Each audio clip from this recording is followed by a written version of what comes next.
আমরা যুদ্ধ করেছিলাম, আমরা কেন যুদ্ধ করেছিলাম? আমরা বুঝতে পেরেছিলাম যে পাকিস্তানের অবকাঠামোর ভেতরে গণতন্ত্র সম্ভব নয়। পাকিস্তানের অবকাঠামোর ভেতরে অপর একটি উদ্দেশ্য যে সম্বন্ধে আমরা উপলব্ধি করেছিলাম যে সেখানে ধনী দরিদ্রের বৈষম্য দূর করে অর্থনৈতিক সাম্য প্রতিষ্ঠা সম্ভব নয়। এবং আমি আজকে নতুন করে বলতে চাই, এই দুটি উদ্দেশ্যে বাংলাদেশের লক্ষ লক্ষ মানুষ মুক্তিযুদ্ধে ঝাঁপিয়ে পড়েছিল একটি স্বাধীন দেশ পৃথিবীর মানচিত্রে প্রতিষ্ঠা করার জন্য, এবং আমরা সফলভাবে তা করেছিলাম। আপনারা দেখুন, আজকে এখানে যে আপনাদের সমমনা দলের যে নেতা, তার নামের আগে লেখা আছে বীর মুক্তিযোদ্ধা। এই কথাগুলো ভুলে গেলে চলবে না।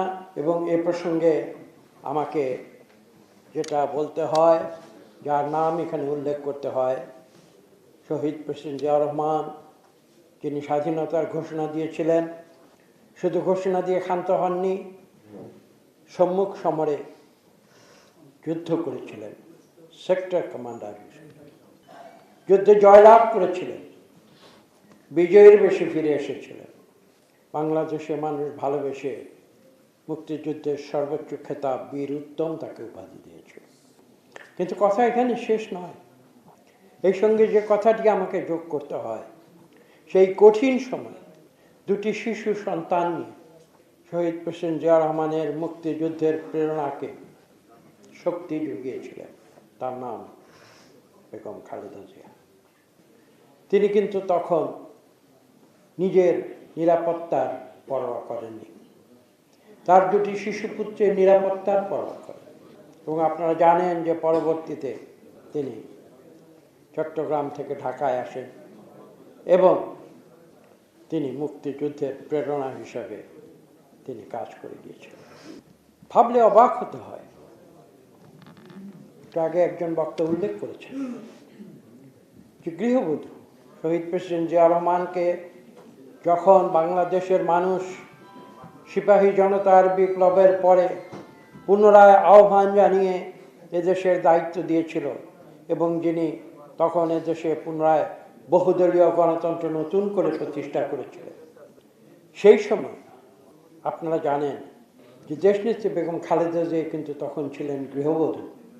পরবর্তীতে যখন কিছু কুচক্রীদের ষড়যন্ত্রের ফলশ্রুতিতে শহীদ প্রেসিডেন্ট জিয়াউর রহমানকে অসময়ে পৃথিবী থেকে বিদায় নিতে হয়েছিল, তখন বিএনপির যারা সিনিয়র শীর্ষস্থানীয় নেতারা ছিলেন, তারা অত্যন্ত সচেতনভাবে চিন্তা করে তারা দেশনেত্রী বেগম খালেদা জিয়ার কাছে গিয়েছিলেন এবং তাকে বলেছিলেন যে আপনি আসুন, আপনি গৃহ থেকে রাজপথে নেমে আসুন। বিএনপি স্বাধীনতার পক্ষের দল আওয়ামী লীগ দাবি করে, আপনারা ইতিহাস পর্যালোচনা করলে একদিন বুঝতে পারবেন স্বাধীনতার পক্ষের দল কোনটি।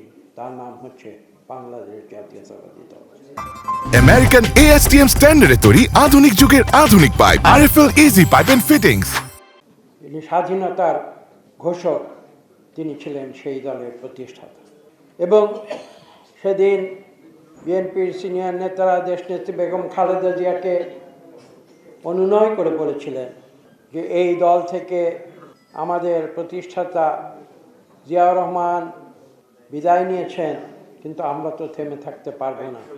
বাংলাদেশের অগ্রগতিতে বাংলাদেশ জাতীয়তাবাদী দলকে সামনে নিয়ে যেতে হবে এবং আপনাকে আমরা চাই আপনি সেই দলের নেতৃত্ব গ্রহণ করুন।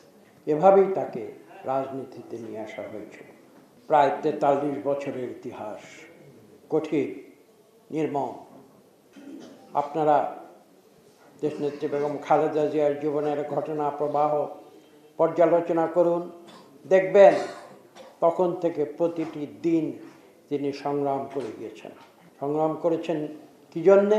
সংগ্রাম করেছেন অন্যায়ের বিরুদ্ধে, সংগ্রাম করেছেন স্বৈরাচারের বিরুদ্ধে, সংগ্রাম করেছেন অন্যায়ের বিরুদ্ধে, এবং নিজের জীবনের প্রতিটি মুহূর্ত, নিজের জীবনের প্রতিটি রক্তবিন্দু দিয়ে কখনো মাথা নত করেননি নির্যাতনের কাছে, কখনো মাথা নত করেননি স্বৈরাচারের কাছে। তিনি জানতেন এই কাজগুলো করে তার নিজের জীবনকে তিনি বিপন্ন করছেন। যখন মিথ্যা মামলা হামলা মোকাবেলা করে তাকে জেলে যেতে হয়েছিল, সেই দিনটি আমাদের মনে আছে, আপনাদের মনে আছে। মাথা নত করেননি, অন্যায়ের সঙ্গে মোকাবেলা করেননি, কোনো আপোষ করেননি।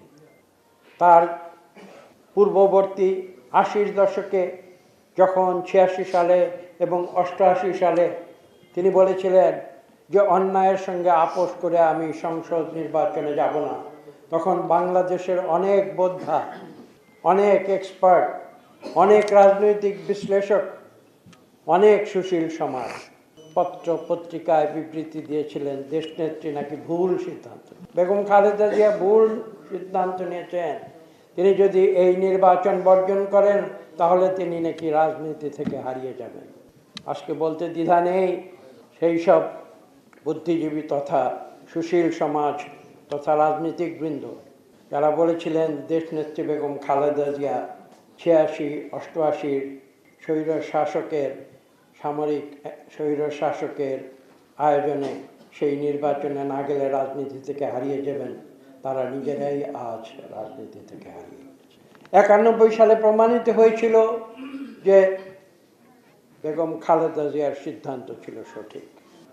আজকে আপনারা পর্যালোচনা করে দেখুন, বাংলাদেশে এ পর্যন্ত যতগুলো নির্বাচন হয়েছে, আগামীতে একটি নির্বাচন আছে 12 ফেব্রুয়ারি, এ পর্যন্ত যতগুলো নির্বাচন হয়েছে, আমি যদি কথা বলি হয়তো অত্যুক্তি হবে না যে 1991 সালের নির্বাচন ছিল সর্বশ্রেষ্ঠ সুষ্ঠু নিরপেক্ষ নির্বাচন,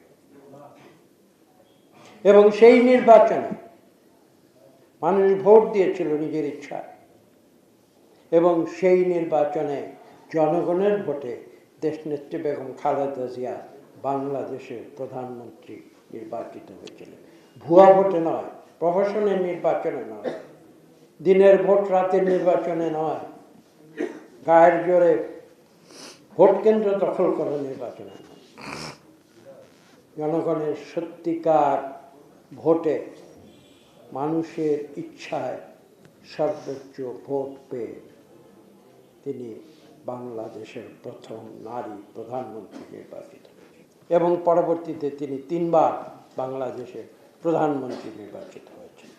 এই প্রসঙ্গে আরেকটি কথা উল্লেখ করতে হয়, তিনি তার জীবনে যত নির্বাচন করেছেন, বাংলাদেশে যতবার নির্বাচন করেছেন, যতগুলো সিট থেকে নির্বাচন করেছেন, প্রত্যেকটি নির্বাচনে জনগণের ইচ্ছায় তিনি বিজয়ী হয়েছেন। বাংলাদেশের এমন কোনো রাজনীতিক নাই যে বলতে পারবে যে তার এই কোয়ালিফিকেশন আছে।